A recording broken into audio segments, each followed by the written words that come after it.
gonna barbecue your ass in molasses! Hello my friends, how are we today? I hope you're having a good day or evening wherever you are. Just wanted to show you a different type of transport that I have done. Now this is a delivery of some roof trusses and some other timber frame stuff for a building site. Now this is a development that is more or less finished, but there are a couple of houses still to do. So the thing I would look at this from straight away is that you have to be awful careful really when you're coming down through a built-up area like this. My delivery is into the left there now. That's just kind of a staggered junction you can see there, right and left. Now I have to decide for myself what's the best way for me to get in there. So I get out and I have a look up the road and I have a look there, and I'm thinking to myself, am I going to continue on down and try to reverse around the corner, or am I going to go straight back and swing left into that road there and then reverse straight back? Now I'll give you the reasons why I decided to do what I did. Now, as I said, in a built-up area like this, you could have kids, you have people coming out of their driveways. They're not expecting to see a big 40-foot Arctic outside their house at 8 or 9 o'clock in the morning. Now luckily it was a sort of summer's morning, so it was nice and bright, good visibility, roads were dry, there was no hassle at all, but I just had to keep inching back because you just never know, some kid could run out from a house or something like that, and that's the last thing you want to do is harm someone. So take a bit of a swing here. I realise I can actually get in here to swing, and I'll tell you the reason that I've decided to approach the reverse at like this, right? Now I could have gone straight down there and reversed around the corner, but the reason I didn't is pure visibility. Okay, while I'd be reversing around the corner, I would not be able to see where the trailer was going. And again, for safety reasons, I decided the best and the safest way for me to approach this situation is to do what I'm doing now. So I have full visibility on both sides. The only thing is I'm reversing out onto a road, so you have to be careful. Windows down both sides to listen for cars or anything as well, and slowly inching past. As I said, the reason I didn't go the other approach is because I wanted to be able to see what I was doing. Someone, as I said, driving out of their driveway or something, or a child or something, and you wouldn't be able to see them, even though it probably might be easier to jackknife it around the corner. So back we go. Now, as I said, people are not expecting to see these things in the morning outside their houses. So you have to have a lot of consideration, I suppose is the word I'm looking for people who are actually living here. I mean, I know that they were probably told by the builders, look, there's going to be a little bit of disruption here while we're continuing the end phase of this building.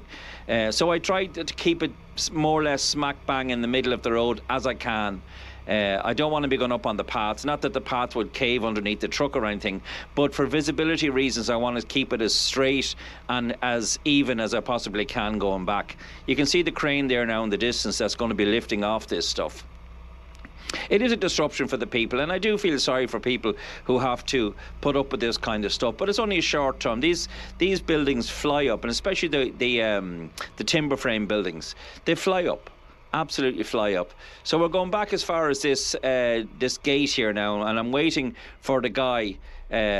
Basically, he's going to open the gate and I'm going to go back. So what I do actually at this stage, right, while he's opening the gate,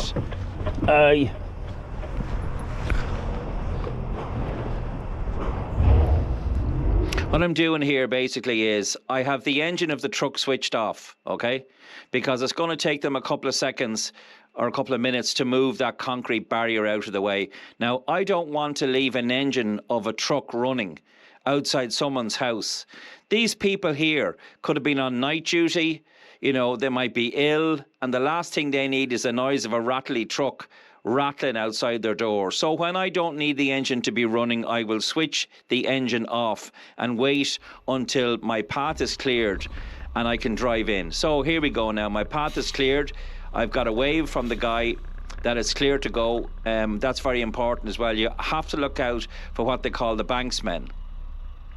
So I'm reversing back now through these two gates onto the building site, and this is where more dangers happen. It's dangers from people basically walking out behind the truck. And dangers from machinery, from teleporters, from dump trucks, from people carrying stuff that might not be looking where they're going. So you really have to, I'm not saying inch back, but take it nice and steady and slow.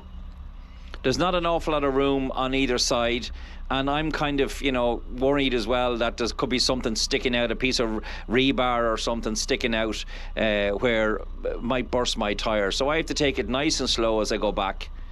And the beauty of these step frame trailers and any flat trailer is, as opposed to a fridge or any kind of other trailers, you got great visibility, really. Now this camera that you're looking at through now is perched up on the back of the cab on the windbreaker, so it's giving you a kind of a general idea of where the truck and the direction the truck is going. As you can see, there's stuff everywhere. There's skips there, there's wood on the right hand side, there's pallets of this, pallets of that. So I decide to slow down and to stop and to see, okay, do you want me to go further, and wait, and then they will wave me on to go on, continue going back. You're not back far enough yet. But if you're in any doubt at all about where you are or how far back you need to go, stop and ask or get out and walk back and say, do you want me to go back further? Am I safe? Am I clear? Is it okay to continue back? So back we go.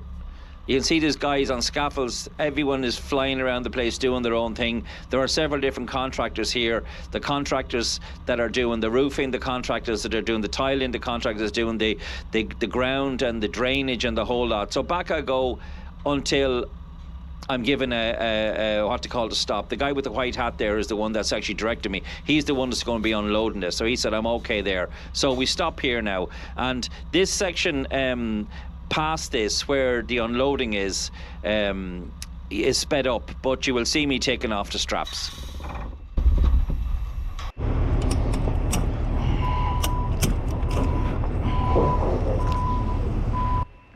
So we take off these straps.